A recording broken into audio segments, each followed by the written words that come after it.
గౌరవనీయులు పెద్దలు మాజీ ఉపరాష్ట్రపతి శ్రీ వెంకయ్య నాయుడు గారు,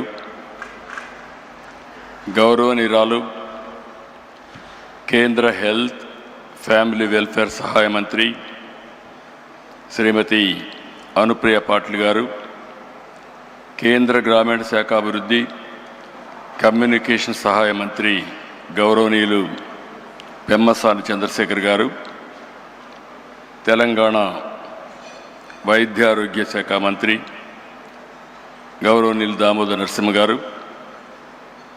ఆంధ్రప్రదేశ్ హెల్త్ మినిస్టర్ సత్యకుమార్ యాదవ్ గారు, విశాఖపట్నం పార్లమెంట్ సభ్యులు భరత్ గారు, ఈరోజు మనందరం ఇంత ఉత్సాహంగా ఇక్కడ పార్టిసిపేట్ కావడానికి కారకులైనటువంటి Basavatarakam foundation cancer hospital chairperson అయినటువంటి నటరత్న నందమూరి బాలకృష్ణ గారు, మొన్నటి వరకు సినిమాల్లోనే చప్పట్లు కొట్టేవాళ్ళు, రేపు రాబోయే రోజుల్లో సమాజ సేవలో ఎవరు బాగా చేస్తున్నారంటే దానికి చిరునామాగా బాలకృష్ణ గారు తయారవుతారు. అలాంటి బాలకృష్ణ గారికి మనస్ఫూర్తిగా అభినందనలు, ధన్యవాదాలు. ఈరోజు ఈ యొక్క సంస్థ సక్సెస్కు కారణమైనటువంటి డాక్టర్లు, మాజీ ప్రజెంట్ ట్రస్ట్ బోర్డు సభ్యులు, సిబ్బంది, దాతలు, అదే మరి క్యాన్సర్ విజేతలు కూడా ఎంతో స్ఫూర్తిదాయకంగా నిలిచారు. అలాంటి అందరికి కూడా 25 సంవత్సరాల శుభ సందర్భంగా రజతోత్సవ శుభాకాంక్షలు. ఈరోజు నాకు అందరికంటే ఎక్కువ ఆనందపడే వ్యక్తిని నేను. ఆలోచన వచ్చినప్పటి నుంచి ఇంతవరకు ఈ యొక్క హాస్పిటల్కి కాస్తో కూస్తో ఎప్పుడు వీలైతే అప్పుడు దీనికి సేవ చేసే అవకాశం నాకు వచ్చింది. దానికి ఎంతో సంతోషంగా ఉన్నానని చెప్పి కూడా నేను మీకు తెలియజేస్తున్నా. ప్రతి ఒక్క సక్సెస్కి ఒక స్టోరీ కూడా ఉంటుంది. మా అత్తమ్మ బసవతారకం గారు మా కుటుంబానికి ఒక పెద్ద దిక్కు. ఎన్టీఆర్ సినిమాల్లో బిజీగా ఉండేవారు, ఆయనకి ఎప్పుడు కూడా టైం ఉండేది కాదు. అంత పెద్ద కుటుంబాన్ని ఎంతో విలువలతో క్రమశిక్షణతో పెంచారు. కుటుంబంలో అనుబంధాలు, ఆప్యాయతలు పంచారు. అందరినీ ఎంతో ప్రేమగా కేరింగ్గా చూసుకునేవారు. నా ఉద్దేశంలో చాలామంది చూశాను, కానీ అవి ఒక మానవతావాది. అలాంటి ఆవిడికి మీరు ఒకసారి చూస్తే క్యాన్సర్ రావడం చాలా బాధ కలిగింది మాకందరికీ. అయితే ఆ రోజు మనం చూసుకుంటే క్యాన్సర్ వచ్చినప్పుడు పెద్ద హాస్పిటల్స్ కూడా లేవు. ఆవిడ సఫరింగ్ కూడా చూసాం. ఆ రోజు తమిళనాడులో అడయార్, ముంబైలో టాటా ఆసుపత్రి, ఇలాంటివి 1-2 ప్లేసుల్లోనే హాస్పిటల్స్ ఉండేటివి. ఎవరైనా ఇప్పుడే వెంకయ్య నాయుడు గారు ఒక మాట మాట్లాడారు. ఆ రోజు క్యాన్సర్ అనేది డబ్బులుండే వాళ్ళకే వచ్చేదని, దాన్ని రాచపుండు అనేవాళ్ళు. అలాంటిది క్యాన్సర్ రాను రాను పెరిగే పరిస్థితికి వచ్చింది. అక్కడి నుంచి చాలా సఫర్ అయ్యారు. ఆవిడ సఫరింగ్ మేమంతా చూసాం. కడాన అమెరికాకు కూడా తీసుకెళ్ళి ట్రీట్మెంట్ ఇప్పించిన. ఎగ్జాక్ట్గా మేము ఆగస్ట్ క్రైసిస్లో ఎన్టీ రామారావు గారు తిరిగి ముఖ్యమంత్రి నెలలోనే, 1 నెల 2 నెలల్లోనే ఆమె చనిపోవడం చాలా బాధ కలిగింది. ఆ షాక్ నుంచి ఎన్టీఆర్ తట్టుకోవడానికి కూడా చాలా సమయం పట్టింది. అయితే ఆ రోజు ఆయనకి ఒక కోరిక, ఒక ఆలోచన. మళ్ళీ పేదవాళ్ళకి ఇబ్బంది లేకుండా శాశ్వతంగా ఒక మంచి హాస్పిటల్ కడితే బాగుంటుందనే ఆలోచన ఆయన చేయడం, అదే విజన్. ఆ రోజు ఆయన ఆలోచనే ఆ రోజు ఇంత మునిపే రామ్మోహన్ రావు గారు చెప్పారు. ఆ రోజు ఆయన ఆలోచించి సెంటర్లో ఒక 8 ఎకరాలు 6 ఎకరాల భూమిని ఇచ్చారు. అది రిజిస్ట్రేషన్ చేశాం. ఎగ్జాక్ట్గా 4 నెలల్లో 89లో గవర్నమెంట్ పోయింది. అక్కడి నుంచి ఇది చాలా సమయం పట్టింది మాకు. ఆ సమయం మీరు చూస్తే మళ్ళీ 96, 97 వరకు దానిపైన ఎక్కువ శ్రద్ధ పెట్టలేకపోయాం. మళ్ళీ నాకు ఒక ఆలోచన, ఈ హాస్పిటల్ని ఎన్టీ రామారావు గారి విజన్ని, మా అత్తమ్మ గారిని శాశ్వతంగా గుర్తుపెట్టుకునే విధంగా చేయాలనే సంకల్పంతో ఆనాడు ఇప్పటికి కూడా జ్ఞాపకం, కోడెళ్ల శివప్రసాదరావు గారు ఫస్ట్ మేనేజింగ్ ట్రస్టీగా ఉండి అన్ని బాధ్యతలు తీసుకొని ముందుకు పోయారు. అమెరికాలో తులసి గారు అక్కడుండి ఫండ్స్ అన్నీ మొబిలైజ్ చేసి వారు కూడా పూర్తిగా సహకరించారు. వీరందరి సహకారంతో ఇప్పుడే డాక్టర్స్ అందరితో మాట్లాడుతున్నా, వీళ్ళందరి సహకారంతో నోరి దత్తాత్రేయ లాంటి డాక్టర్స్ అందరూ కూడా సహకరించారు. చాలామంది ఎన్ఆర్ఐలు, రాజ్యసభ సభ్యులు, వ్యాపారవేత్తల సహకారంతో ఆసుపత్రి నిర్మాణం చేపట్టాం. టాటా ట్రస్ట్ కూడా అడిగితే ఆ రోజుట్లోనే వాళ్ళు కూడా ఉదారంగా సిఎస్ఆర్ ఇచ్చారు. 2000 సంవత్సరంలో ఆనాటి ప్రధానమంత్రి అటల్ బిహారీ వాజ్పేయి మామూలుగా ప్రైవేట్ హాస్పిటల్స్ కానీ ట్రస్ట్ హాస్పిటల్స్ పెద్దగా ముందుకొచ్చి ఇనాగరేట్ చేయలేదు.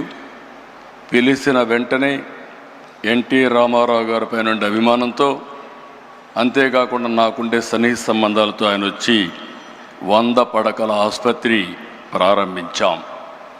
అది ఒక ఫౌండేషన్. తండ్రి ఒక మొక్క నాటితే, ఒక ఆలోచన చేస్తే దాన్ని కొడుగ్గా బాధ్యత తీసుకొని బాలకృష్ణ గారు ఈరోజు ఒక మహాకల్పవృక్షంగా తయారు చేసిన ఘనత బాలకృష్ణ గారికి దక్కింది. అయితే ఈరోజు నిరంతరం తపనతో, దీక్షతో ఆసుపత్రిని క్యాన్సర్ బాధితుల పట్ల ఒక దేవాలయంగా మార్చారు. అయితే ఏ వ్యవస్థ అయినా ఒకసారి అనేక సమస్యలు కూడా ఉంటాయి. 20 సంవత్సరాల ప్రస్థానంలో ఎంతోమంది త్యాగంగా ముందుకొచ్చి పనిచేశారు, ఎన్నో విధంగా సేవలు చేశారు. ఇందులో మాకు కూడా కొన్ని సవాళ్ళు కూడా వచ్చాయి. ఆ సవాళ్ళను మీరు చూస్తే ఆ రోజు మేనేజ్మెంట్లో కొన్ని సమస్యలు వచ్చాయి.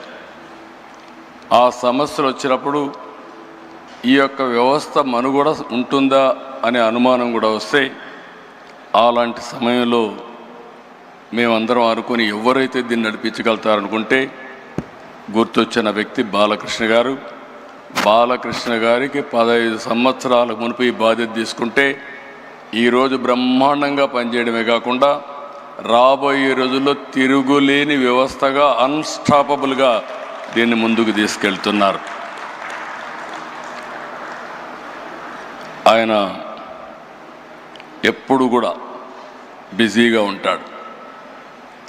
సినిమాల్లో ఇప్పుడు కూడా ఈ వయసులో ఎవరు సినిమాల్లో కూడా మామూలుగా రిటైర్ అయిపోయి ఉంటారు, లేదంటే క్యారెక్టర్ ఆర్టిస్ట్గా తయారవుతారు. ఇప్పుడు కూడా ఎవర్ గ్రీన్ హీరోగా డిమాండ్ ఉంది. పిక్చర్లు కూడా బ్రహ్మాండంగా ఆడుతున్నాయి. ఇంకొక పక్క హిందూపూర్ ఎమ్మెల్యేగా కూడా బ్రహ్మాండంగా పనిచేస్తూ మొట్టమొదటి నుంచి ఇప్పటి వరకు గెలిచే నియోజకవర్గం తెలుగుదేశం పార్టీ హిందూపూర్ నియోజకవర్గం. మెజారిటీ కూడా తగ్గడం లేదు. అక్కడ కూడా బ్రహ్మాండంగా చేస్తున్నారు. మామూలుగా బిజీగా ఉండే వ్యక్తులను ఎప్పుడు కూడా ఇలాంటి చేయలేము, పట్టించుకోం.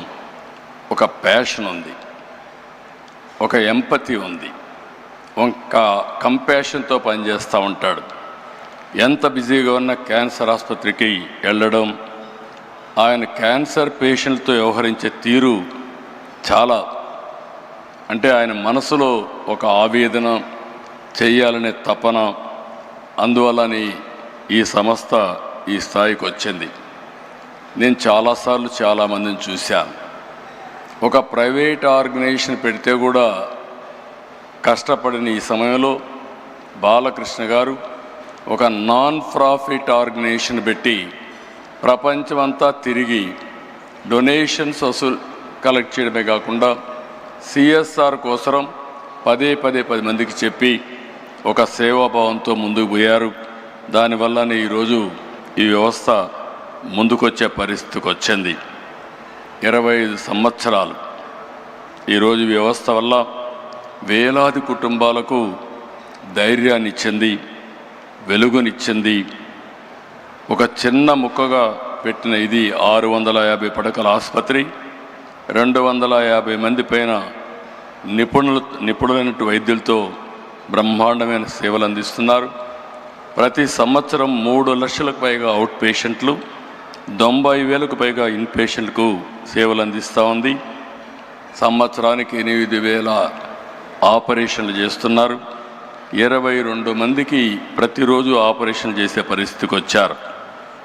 ఇది మనం చూస్తే ఈ ఆసుపత్రికి వచ్చే ప్రతి రోగి కేవలం ఒక పేషెంట్గా కాదు, అతను ఒక కుటుంబానికి ఆశ. ఆ ఆశ నిలబెట్టే సంస్థ బసవతారకం ఆసుపత్రి. పేద వర్గాలకు నిజమైన గుండె ధైర్యంగా నిలబడిన ఏకైక వ్యవస్థ బసవతారకం వ్యవస్థ.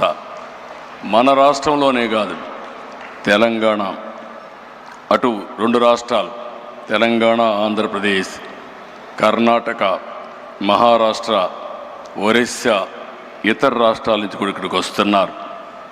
ఇంకొక పక్కన మీరు ఒకసారి చూస్తే ప్రివెంటివ్ క్యాన్సర్ కింద 1600 పైన శిబిరాలు పెట్టారు. 3 లక్షల కంటే ఎక్కువ మందిని ప్రీ స్క్రీనింగ్ చేసి మొత్తం స్క్రీనింగ్ అంతా చేసి ముందుకు తీసిపోయే పరిస్థితికి వచ్చారు. నర్సింగ్ కళాశాలలు, పారామెడికల్ విద్యా సంస్థల ద్వారా నిపుణులు అందిస్తున్నారు. మొన్నే నా దగ్గరికి వచ్చినప్పుడు అమరావతిలో హాస్పిటల్ పెడతామంటే నేను పూర్తిగా స్వాగతించాను. 1000 పడకల ఆసుపత్రి పెట్టడానికి ముందుకు వచ్చారు. బాలకృష్ణ గారిని, మేనేజ్మెంట్ని మనస్ఫూర్తిగా అభినందిస్తున్నా, స్వాగతిస్తున్నానని చెప్పి కూడా నేను మీకు తెలియజేస్తున్నా.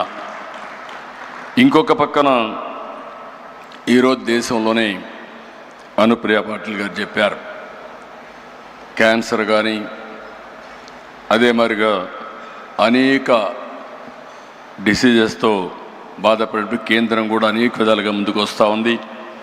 ఒక్క క్యాన్సర్ మనం చూస్తే 2024లో 15 లక్షల మంది పైన క్యాన్సర్ కేసులు వచ్చాయి. ప్రతి సంవత్సరం 9 లక్షల మంది చనిపోతున్నారు. అంటే ఏ విధంగా ఉందో మనం ఒక్కసారి ఆలోచించుకోవాల్సిన అవసరం ఉంది. ఈరోజు మనం కూడా దీని మీద ఆంధ్రప్రదేశ్ అయితే 2 మినిస్టర్స్ కూడా చాలా ఎలాబరేట్గా చెప్పారు. తెలంగాణలో క్యాన్సర్ కోసం ఏం చేస్తున్నామని రాజనరసింహ గారు చెప్పారు. సత్యకుమార్ యాదవ్ గారు ఆంధ్రప్రదేశ్లో ఏం చేస్తున్నామో అవన్నీ కూడా వారు కూడా చెప్పడం జరిగింది. ఈరోజు మనందరం గుర్తుపెట్టుకోవాల్సింది, క్యాన్సర్ బారిన ఎవరన్నా పడితే ఆ కుటుంబమే కుప్పగూలిపోతుంది. మానసికంగా, ఆర్థికంగా చితికిపోతారు. ఎంత ధైర్యంగా ఉన్న వ్యక్తులైనా సరే ఆ కుటుంబంలో ఒక్కసారి క్యాన్సర్ వచ్చిందంటే పూర్తిగా మానసిక స్థైర్యాన్ని కోల్పోయే పరిస్థితి వస్తుంది. ఇలాంటి సందర్భంలో ఇప్పుడు వచ్చినటువంటి 2-3 చూసాం. చాలా ధైర్యంగా వాళ్ళు ఒక సక్సెస్ స్టోరీలు కూడా చెప్పే పరిస్థితికి వచ్చారు.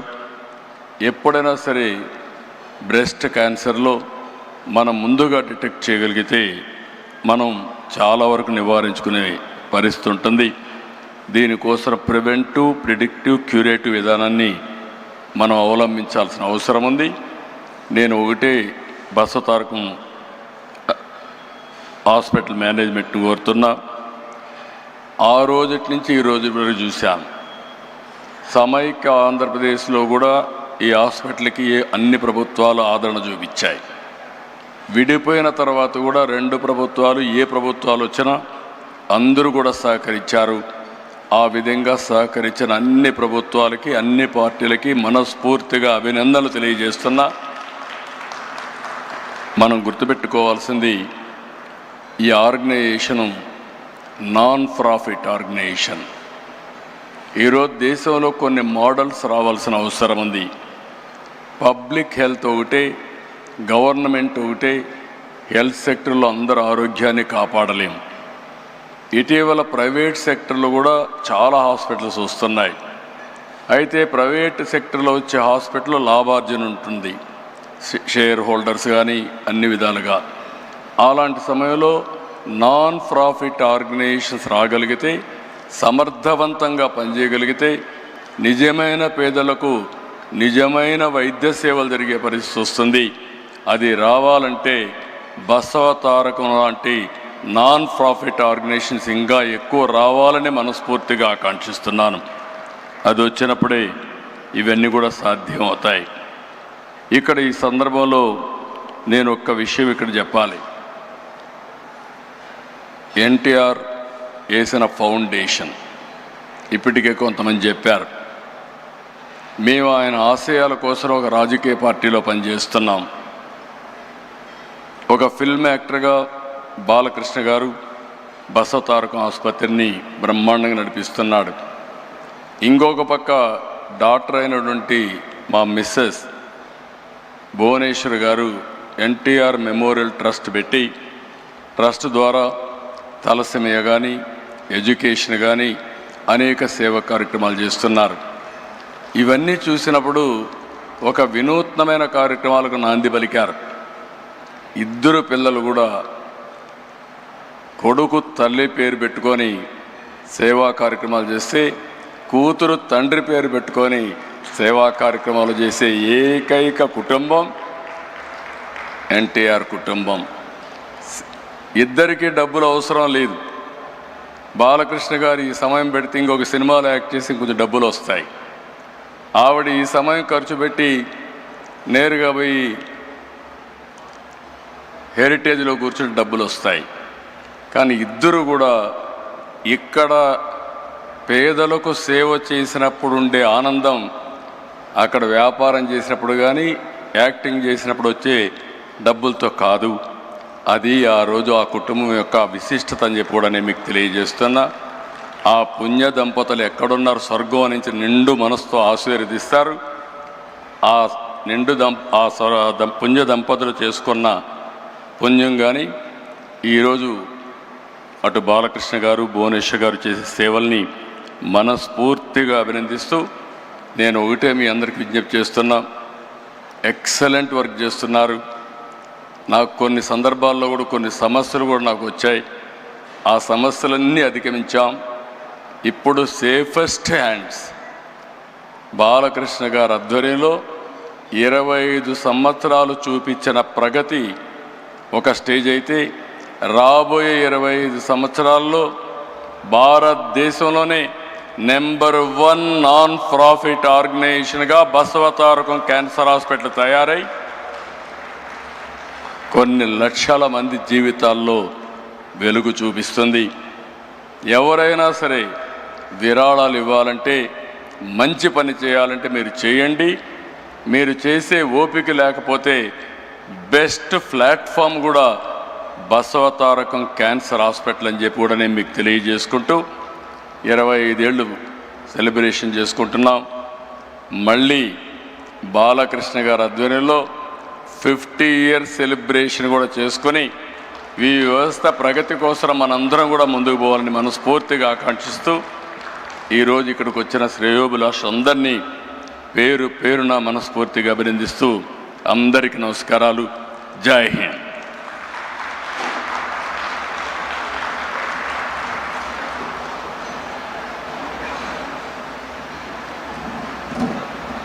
Thank you, sir. Thank you very much. On that note, may I request Chairman Garu to felicitate the Honorable Chief Minister of Andhra Pradesh, Shri